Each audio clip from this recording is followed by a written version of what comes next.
आपके लिए हाजिर।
वरिष्ठ हमारे मित्र बंधुओं, तमाम हमारे कर्मचारी बंधुओं, छात्र एवं छात्राओं, दूर दराज से आए हुए तमाम अतिथिगण और इस उत्सव को बड़े उत्साहपूर्वक देखने के लिए आए हुए बच्चों का इस पावन अवसर पर ये 75वीं वर्षगांठ, स्वतंत्रता दिवस के 75वीं वर्षगांठ के अवसर पर ढेर सारी शुभकामनाएं, बधाइयां। यह जो स्वतंत्रता दिवस है जो मना रहे हैं, ये 75वीं वर्षगांठ विशेष मायने रखता है कि क्योंकि 75 साल पूरा होने जा रहा है, इसलिए इसे अमृत महोत्सव के तौर पर मनाया जा रहा है। अगर ये कोविड-19 का प्रभाव नहीं होता तो और बृहद पैमाने पर ये कार्यक्रम मनाया जाता, लेकिन फिर भी जो जोश और जज्बा है, कहीं कोविड कह लीजिए कि प्रभावित इस कार्यक्रम को अपने कॉलेज के प्रांगण में नहीं कर पाया। जो हमारे एनसीसी के बच्चे हैं, जो हमारे कर्मचारी बंधु हैं, उन तमाम लोगों और हमारे जो मित्र गण हैं, उन तमाम लोगों के उत्साह को देखते हुए लगा कि कोविड का कोई खास प्रभाव नहीं दिखेगा, और इसलिए नहीं दिखना चाहिए कि इस राष्ट्रीय आंदोलन को अगस्त क्रांति के रूप में हम लोग मनाते हैं, और ये परंपरा तिलका मांझी, बिरसा मुंडा के से चलती है। और कह लीजिए कि आज़ादी के आंदोलन को अगर हाईलाइट किया तो बिहार ने किया, अखंड बिहार, और उसमें तिलका मांझी की जो भूमिका है वो भागलपुर जिले के तिलकपुर के रहने वाले थे, पहाड़िया जनजाति से आते थे, और अंग्रेजों के अत्याचार को सबसे पहले सच पूछिए उन्होंने चुनौती दी, और उन्हें 1785 में फांसी दे दी गई। और उसके बाद वो सिलसिला चला जो 1857 में आकर मंगल पांडे जी के विद्रोह के स्वरूप वो आंदोलन की चिंगारी भड़की, और फिर राष्ट्रीय क्षितिज पर ये छा गए।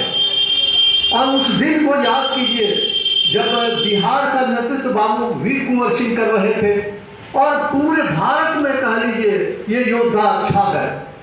फिर लक्ष्मीबाई की महिलाओं में जो भूमिका लक्ष्मीबाई की रही है, और उनकी जीवनी को पढ़िए, BBC से YouTube पर उनका है, वो देखिए किस तरह से वो अंग्रेजों से युद्ध कर रही थी, और मरते मरते भी अपने कह लीजिए शरीर को अंग्रेजों को हाथ नहीं लगने दिए। और उनके जो वफादार सिपाही थे उन्होंने मंदिर के प्रांगण में ले जाकर उन्हें जला दिया, अंग्रेज उनकी छाया तक नहीं देख पाए।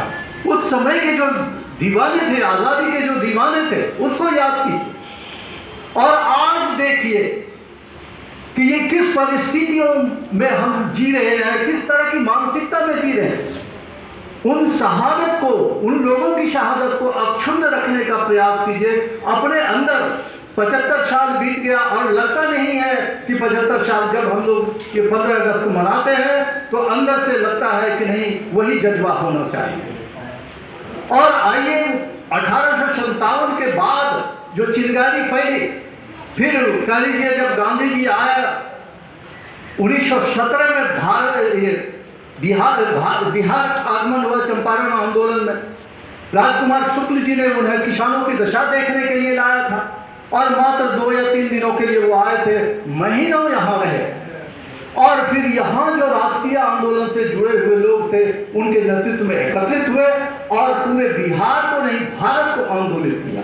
और उसी समय कह लीजिए उसके बाद जो अगस्त क्रांति का या ये शहीदी दस्ता जो गठित हुआ, शहीदी दस्ता गठित हुआ था बिहार में, और जिनका नेतृत्व कह लीजिए कि वो पृष्ठभूमि बनाई थी जेपी लोहिया, रामवृक्ष बेनीपुरी, फणीश्वरनाथ रेणु भी उनमें शामिल थे।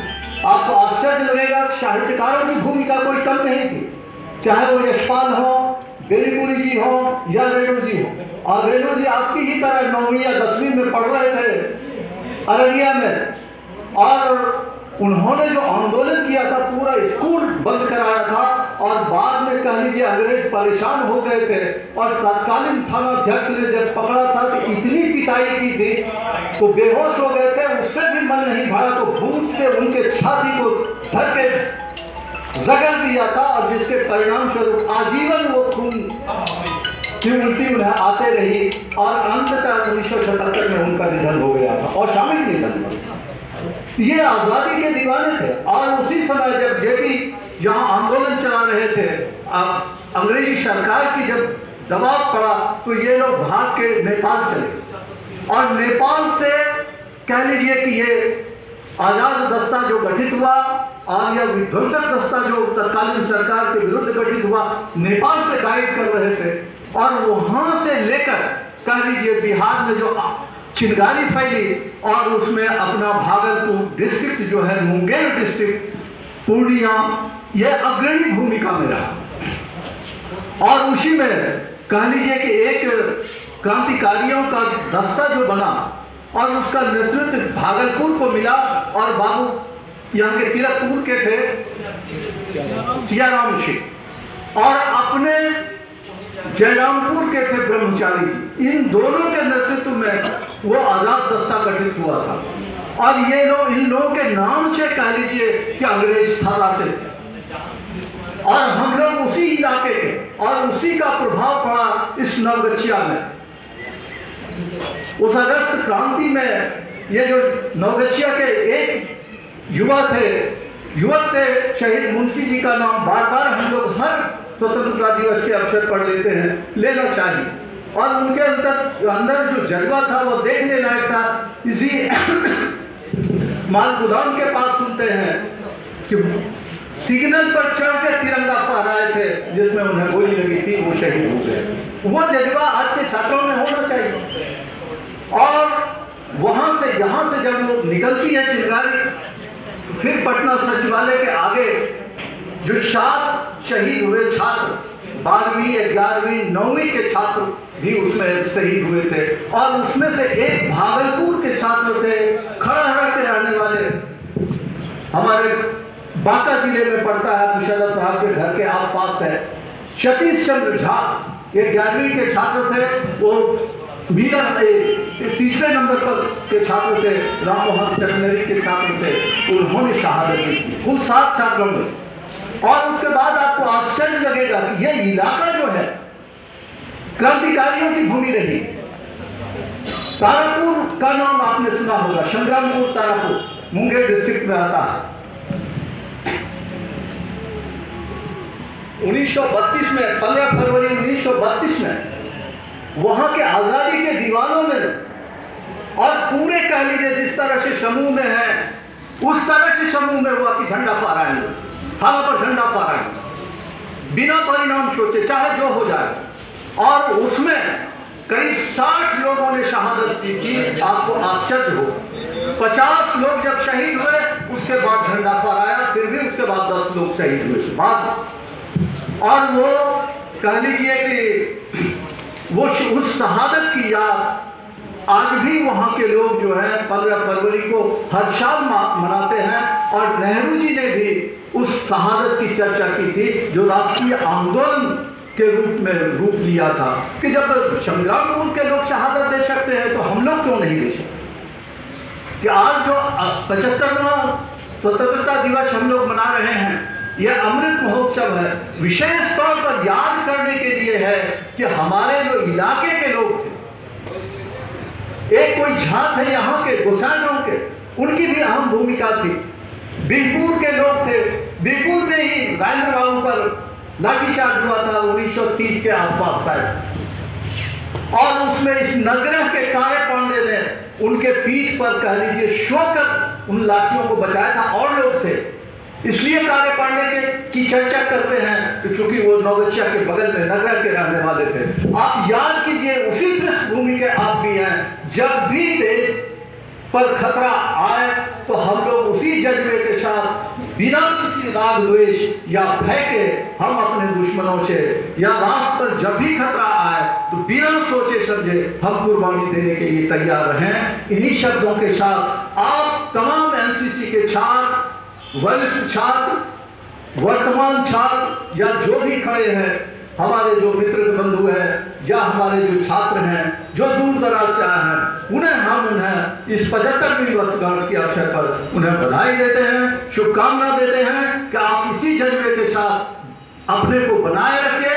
कि देश हमारा 75 क्यों आजीवन हमारा ये कार्यक्रम चलता रहे। इन्हीं शब्दों के साथ आप लोगों का अभिवादन, धन्यवाद। वंदे मातरम, वंदे मातरम, वंदे वंदे, धन्यवाद।